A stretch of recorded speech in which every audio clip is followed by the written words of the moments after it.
Finally Eid চলে এসেছে, কিন্তু আমার মতো মধ্যবিত্ত গরিবই বলা চলে, গরিবের আবার কিসের ঈদ। আমি সেই ঈদের দিনও 2টার সময় ঘুম থেকে উঠি, আর উঠেই আজ ঈদ। তো আমার কি, আমি তো গরিব মানুষ। আজকালকার মধ্যবিত্ত শ্রেণী সমান সমান গরিব শ্রেণী। আর এই গরিবের ঈদ বলতে সকালে ঘুম থেকে দেরি করে ওঠা, আর কোরবানির মাংস কেউ দান করবে কিনা সেটা ভেবে চেয়ে থাকা। দিনের পর দিন চেয়ে আছি, ভাই সিঁড়িতে কেউ এসে আমাদের কোরবানির কিছু টুকলা দিয়ে যা। গাইস, ঈদের দিনে সকালবেলাতে খিচুড়ি খাচ্ছি, কিন্তু গাইস ফাইনালি অনেক অপেক্ষা করার পর বাড়িওয়ালা একটা মাংসের পুটলা দিয়ে গেছে। আই গেস আজকে এটা দিয়ে কাম চলে যাবে। থ্যাঙ্কস বাড়িওয়ালা। আর কেউ তো দিল না, বাড়িওয়ালাই দিল। বাড়িওয়ালা মানুষ, দিবেই তো, আমাদের টাকা নিয়ে তো কুরবানি দিয়েছে, তো ইসমে হামারা ভি হক হ্যায়। তো বাড়িওয়ালার দান করা সামান্য গরুর গোশত পেয়ে আমাদের মনে রং লেগে গেছে, আর এরপর শুরু করলো আমাদের তোড়জোড়। ঈদের দিন কি পাক করবা? সেমাই রান্না করতেছি, জর্দা সেমাই, বাচ্চা সেমাই, মুরগির রোস্ট, গরুর রোস্ট আর পোলাও। এই কয়টাই গরিবেরা তো ঈদে তো রং ঢং করে না, ওরা শুধু পরিবারের সাথে নিয়ে সুন্দর করে একটা মুহূর্ত কাটায়। আমার মনে হয় একটা মধ্যবিত্ত ফ্যামিলির ঈদের মানে এটাই, যে পরিবার পরিজনের সাথে একসাথে সময় কাটাবে। আমরা মধ্যবিত্ত হতে পারি, কিন্তু প্রতি বছরই ঈদে কম করে হলেও কিছু আইটেম আমরা তৈরি করি। বিভিন্ন শ্যামাই, নুডলস, পোলাও, রোস্ট, আর মানুষের দান করা কিছু গোস্ত। বরাবরের মতো এবারও আমাদের ওভাবে আয়োজন করতেছি, পরিবারের সাথে খাওয়া, পরিবারের সাথে সময় কাটানো, এর থেকে বড় আনন্দ আই গেস আর কি হতে পারে এই দুনিয়াতে। তো মধ্যবিত্ত মাদার ঈদের দিন আমাদের নিরাশ করে না, আমাদের এই আইটেমগুলো রান্না তো করে দেয়। তার হাতের স্পেশাল খাবারগুলো তো খেতে পারি। প্রথমে দুধ দিয়ে শ্যামাই তৈরি করে, গুঁড়া দুধ প্রস্তুত করতেছি। গুঁড়া দুধ, গরুর দুধ, সেমাই।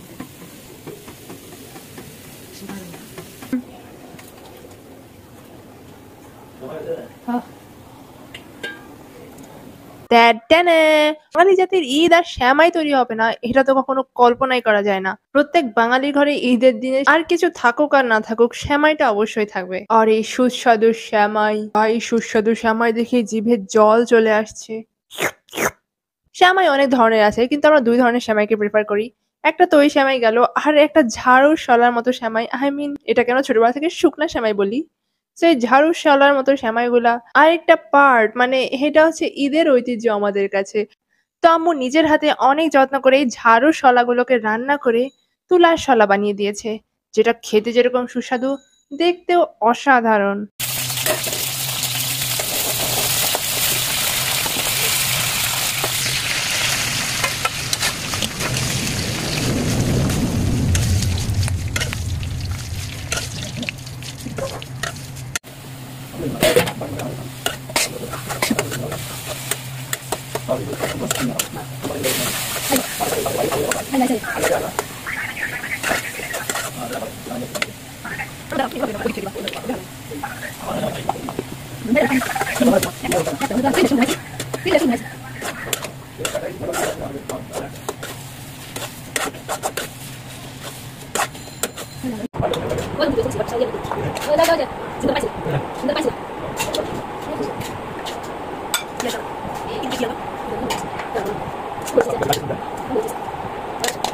রোজ তো খাস কিছু না, বাট ওই যে ঈদের দিন খেতে হয় একটু পরিবার পরিজনের সাথে মিলেমিশে, তাই খাওয়া আর কি।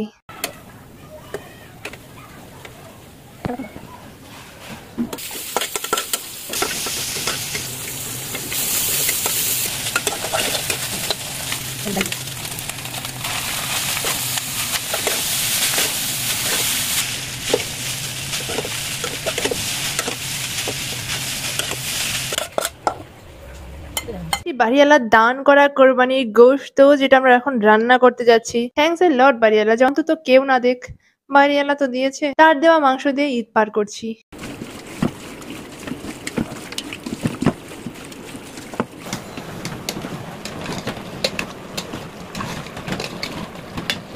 আর এরপর রোস্ট তো মাস্ট ব্যাপার।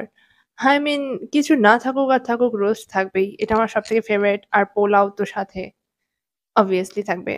আমাদের রান্না বান্না তো শেষ, এবার আমাদের একটু তোড়জোড় করে পরিবার পরিজনকে নিয়ে খাওয়া দাওয়া আর সাথে সময় কাটানোর পালা। এটাই অ্যাকচুয়ালি ঈদের আসল মজা।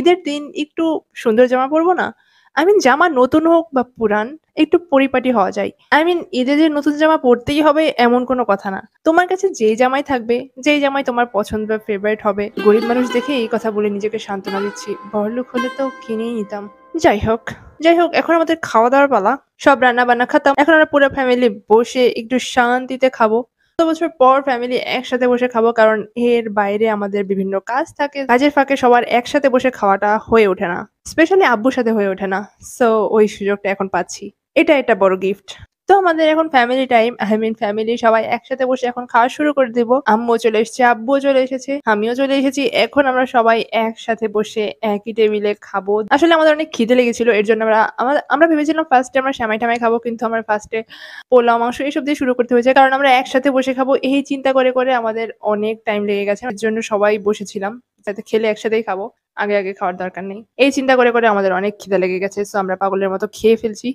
এখন আর কিছু করার টাইম নাই। সো আগে শান্তিতে খাই, তারপর কথা বলবো।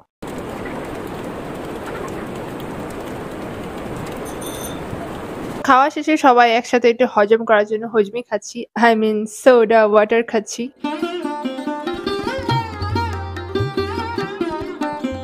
আর হ্যাঁ, খাওয়া শেষে একটু মিষ্টি মুখ করা দরকার অবশ্যই। আব্বু-আম্মুর খাওয়া শেষে পেট ভরে একদম উপচে গেছে। তো আমার পেটে কিছু এখনো জায়গা আছে। এর জন্য একটু ভাবলাম যে মিষ্টি মুখ এখনই করে নেই। কারণ খাওয়া শেষে নাকি মিষ্টি মুখ করা সুন্নাত। তো এই থা আমাদের ঈদ। ঈদ বলতে তেমন কিছু না। আই মিন আমার মতো মধ্যবিত্তের ঈদ বলতে তেমন কিছুই না। জাস্ট ২ টায় ঘুম থেকে ওঠা, পরিবারের সাথে টাইম কাটানো, একটু খাওয়া-দাওয়া বাস গেহি। এটাই ঈদ। এর বাইরে ঈদের দিন আর তেমন কিছু ফুর্তি-ফার্তি আমি করি না। গরিব মানুষ, কি করব? তো এনিওয়ে এই গরিবের চ্যানেলটাকে একটু সাবস্ক্রাইব করে দিও গাইস। আর এই ভিডিওটা ভালো লাগলে একটা লাইক করে দিও। আর যদি ভালো না লাগে তাহলে কমেন্টে জানিও। ভালো লাগেনি, কি ফালতু ভিডিও।